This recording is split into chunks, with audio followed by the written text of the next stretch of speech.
राधे राधे बच्चों। आज आपके बायोलॉजी का एक इम्पॉर्टेंट टॉपिक है अम्ल वर्षा। एसिड रेन क्या होती है उसके बारे में हम समझते हैं। तो इसके लिए आप पहले इसको समझिए।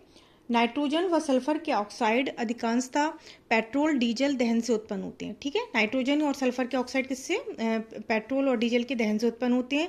ये जो गैसें होती हैं जो वातावरण में उपस्थित जल की बूंदों के साथ में क्रिया करती हैं, रिएक्शन करती हैं, और ये पृथ्वी पर अम्लीयता के रूप में यानी कि सल्फ्यूरिक अम्ल और नाइट्रिक अम्ल के रूप में आती हैं। इसे हम लोग अम्ल वर्षा कहते हैं। यानी कि इनके जो ऑक्साइड्स हैं वो वाटर के साथ में क्रिया करके सल्फ्यूरिक अम्ल और नाइट्रिक अम्ल H2SO4 और HNO3 के रूप में मतलब पृथ्वी पर आती हैं। तो इसी को हम एसिड रेन कहते हैं। ठीक है, एसिड रेन के कारण जो अम्लीयता होती है H2SO4 की वो 60 to 90% होती है और HNO3 की होती है वो 30 to 40% होती है।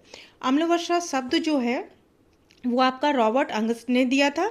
इसमें वर्षा के जल का पीएच, जो एसिड रेन होती है उसमें जो पीएच होता है वो 5 से कम होता है। अब आपको ये देखना है कि इसके जो प्रभाव होते हैं वो क्या होते हैं। एसिड रेन का जो सबसे जो प्रभाव होता है, जो बारिश की जो बूंदें होती हैं इस एसिड रेन में जो पृथ्वी में जाती हैं तो उसकी अम्लीयता को बढ़ा देती हैं। ठीक है, और दूसरा है कि पौधों और जंतुओं को हानि होती है। इससे जो एसिड रेन है इससे इनकी हेल्थ पर और पौधों की पैदावार पर हानिकारक प्रभाव पड़ता है। और अम्लता बढ़ने से इमारतें, मूर्तियां, ब्रिज, रेल, बांध आदि पर भी प्रभाव पड़ता है। ठीक है, जैसे अभी आपने सुना होगा कि ताजमहल जो है पीला पड़ रहा है, उसका संगमरमर जो है वो पीला पड़ रहा है। तो वो किसकी वजह से पड़ रहा है? एसिड रेन की वजह से हो रहा है। ठीक है, तो ये एक बहुत ही इंपॉर्टेंट टॉपिक है एसिड रेन।